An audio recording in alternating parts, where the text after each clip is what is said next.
Assalamu alaikum warahmatullahi wabarakatuh. Sí gbogbo àwọn olólùfẹ́ mi tó jẹ́ Muslims worldwide. Ẹ kú dédé àsìkò yìí. Kí má bàa dènà pẹ̀lú jù. Báwo làwẹ̀ ṣe ń lọ? Ṣé òǹgbẹ ò ṣe kí ni? Òǹgbẹ wájú. Ẹ̀mí àṣìkà láṣẹ Èdùmàrè. Àmín. So, kí ni mo mú wá fún yín lénìí? Juice. Ìyẹn pineapple juice. Mi fẹ́ gbà yín lákòókò jù. Pineapple òun láti gé yìí. Ẹ ra yìí tó bá pọ́n tó bá tẹ́ bá mọ̀ pé yẹ̀sì lè máa dùn òun rè kẹ́ra.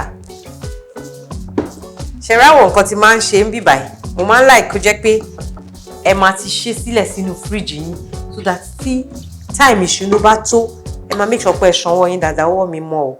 Ẹ máa make sure pé tí time ìṣúná bá tó ẹ kàn gbèlúra ni. Ẹ dẹ̀ mọ̀ pé nísìnyí àwọn fruits tá à ń rà wọ́n lè máa lo omi tààrà téèyàn máa dẹyin jẹ àbí kẹ́ máa wò pé kò tiẹ̀ ṣe kíní bọ̀ tẹ́ bá blend ẹ̀ báyìí.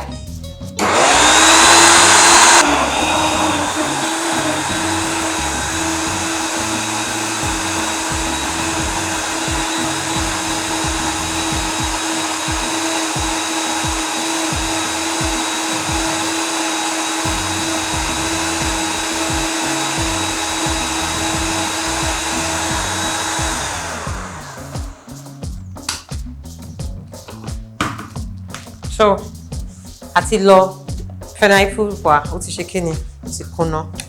Now, ẹ máa ní àṣebí mi like massive fiber kíní kan bẹ́ẹ̀ ni because pineapple yìí àwọn láwọn míì tó máa ń react sí gan tó bá ti jẹ́ báyìí àwọn wọn máa yún wọn gan. So no matter how little the quantity is tó bá fi lè fi sẹ́nu báyìí wọn ò like ẹ̀. Hence, nítorí ẹ̀ ni mo ṣe ṣe báyìí. So, but wọ́n tó bá mọ̀ pé you are good with pineapple, please serve it chilled kẹmú kẹfì ṣìnà. So eléyìí náà mo sọ fún yín pé gbogbo utensils kitchen utensils tẹ́ bá nílé ó ṣe é lò.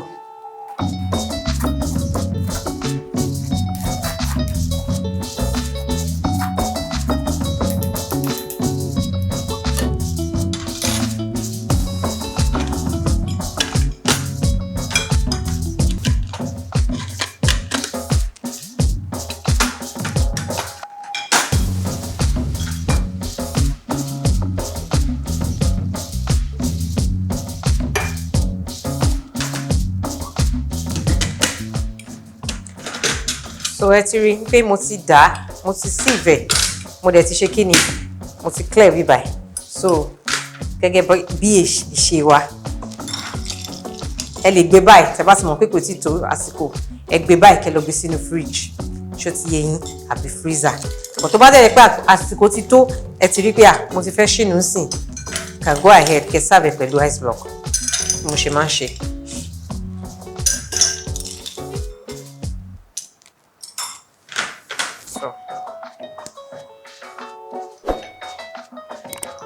This is pure pineapple juice. Wow. Ṣẹ̀rí báyìí. Ó dùn rí lójú. Then, ẹ pair pẹ̀lú lime. But ẹ bá ti wá rí pé ẹ like lime, pé bóyá kí yẹn máa kó yín lẹ́nu ju ṣe wọn kẹ́ṣẹ̀ ṣínú tán ni, ó ti yé yín, ẹ lè rọra fi mint leaf sí ẹ̀gbẹ́. Mo lérò pé ẹ like juice tí mo mú wá fún yín lénìí. Please recreate it. Kẹ́dẹ̀ make sure pé ẹ mú láti lè fi ṣe kíni, láti lè jẹ́ kí àwọ̀ yín kó jọ̀lọ̀ dáadáa. Ẹ má sọ pé torí pé ẹ gbààwẹ̀ ẹ máa wá look.